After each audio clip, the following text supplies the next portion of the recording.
ஓகேம்மா, நம்ம இப்போ திருப்பியும் நம்ம அடிக்கும். உங்களுக்கு இன்னும் நல்லா கிளாரிட்டியாக சொல்லித்தரேன். ஃபஸ்ட்டு ரெண்டாவது விரல் அடிக்கும் போது என்னதுன்னா நம்மளுக்கு என்ன வரும்? ஓ. அடுத்து வந்து ஓ. அடுத்து நாலாவது விரல் அப்படியே கீழே இருக்குன்னா அதே விரலை அடுத்த பட்டன் ஸ்பேஸ். இங்கிலீஷ் அடிக்கிறவங்க இதே ஃபார்மேட்டை யூஸ் பண்ணிக்கோங்க. இந்த சைடு செமிகாலனில் இருக்க வரல இந்த சைடு நம்ம கொண்டு போனால் அது கீழே வந்து அது கீழே அதே இது வந்து என்னது புல் ஸ்டாப்புக்கும் மூணுக்கும் ஒரே சுண்டு வரல். மூணுக்கும் ஒரே சுண்டு வரல். ரெண்டாவது விரல கீழே அப்படியே இறக்குனீங்கன்னா நம்ம இங்கிலீஷுக்கு அடிக்கிற மாதிரி கமா. மூணாவது விரல் நாலாவது விரல் ஓகேவா? இப்படி அடிச்சிங்கன்னா நீங்கள் கீபோர்டை இப்போ பாருங்கள், உங்களுக்கு இந்த மாதிரி வரும். ஓகேவா? இப்போ ஸ்க்ரீனில் பார்த்தீங்கன்னா உங்களுக்கு இந்த மாதிரி வரும். இப்போது நான் திருப்பியும் உங்களுக்கு அடிக்கேன். அதாவது என்ன ஃபார்மேட்டில் புக்கில் இருக்குது அப்படிங்கிறத நான் சொல்லிடுறேன். ஓ ஓ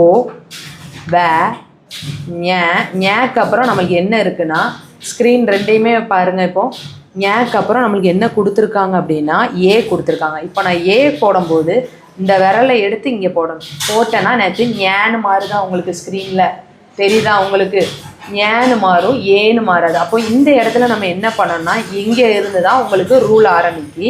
நம்ம அடிச்சிருவோம். அடிச்சுட்டு ஏ அடித்தா ஞான்னு மாறும். இதில் எப்படின்னா இக்கு ஆ கா இக்கு ஈ கி அப்படி தான் நம்மளுக்கு லெட்டர் வரும். இந்த இடத்துல வந்து நம்ம அடிச்சுட்டு ஏ அடிக்கும் போது இப்படி தான் மாறும்.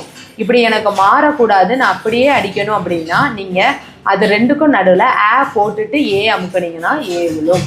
சரியா? இந்த மாதிரி தான் நம்மளுக்கு. இப்போ இந்த சைடு நான் அடிக்கேன்.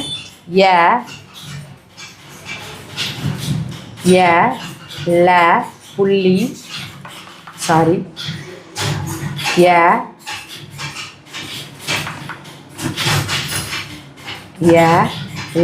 புள்ளி 3 ஒரே விரல் கமா. ரெண்டாவது அடுத்து குண்டுல.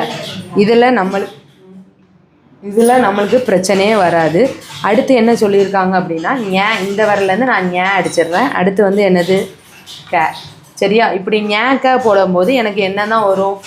இங்கன்னு வரும். அப்போ இந்த இடத்துல நான் வந்து இது எனக்கு அவாய்ட் பண்ணணும் புள்ளியை அப்படின்னா என்ன செய்யணும்னா அமுக்கிட்டு அமுக்கும் போது எனக்கு வரக்கூடாதுன்னா எந்த இடத்துல உங்களுக்கு அப்படி வரக்கூடாதோ அமுக்கிட்டு அமுக்கணும். அமுக்குனா உங்களுக்கு வராது. புரியுதாமா உங்களுக்கு? இதுதான் வந்து என்னென்னா மொத ரூலு உங்களுக்கு. திருப்பி நான் அடித்து காட்டுறேன். ஓ ஓ ஞாக்கு அப்புறம் நம்மளுக்கு என்ன கொடுத்துருக்காங்க?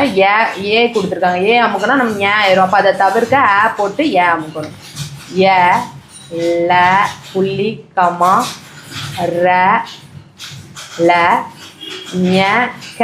அமுக்கும் போது இங்கே ஆயிரும். அப்போ நம்ம என்ன செய்யணும்? புள்ளியை தவிர்க்கிறதுக்காக அமுக்கிட்டு அமுக்கணும்.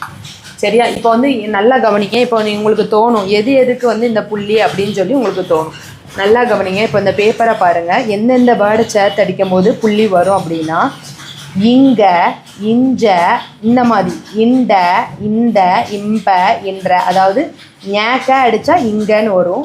ஞாச்ச அடித்தா இஞ்ச, நேட்ட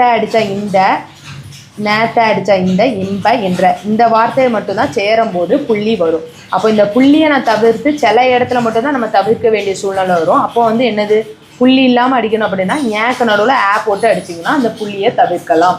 சரியா? இது வந்து உங்களுக்கு ஈஸியாக வந்து என்னென்னா நாங்கள் தமிழ் ஷார்ட் ஹேண்ட் படிக்கிறவங்களுக்கு இந்த வேர்டு வந்து ஒரு சாப்டரில் வரும். அதனால் அவங்களுக்கு அது ஈஸியாக இருக்கும். நீங்கள் இந்த வேர்டை கொஞ்சம் மனப்பாடம் பண்ணிக்கோங்க. ஓகேவாம்மா? இதை இப்படி அடித்து பழகிக்கோங்க இந்த சாப்டர். அதுக்கப்புறம் நம்ம அடுத்த எக்ஸசைஸ் பார்ப்போம். தேங்க்யூ. இதுக்குள்ளே டவுட் எதுவும் இருந்தால் கமெண்ட் பாக்ஸில் போடுங்க. Thank you all.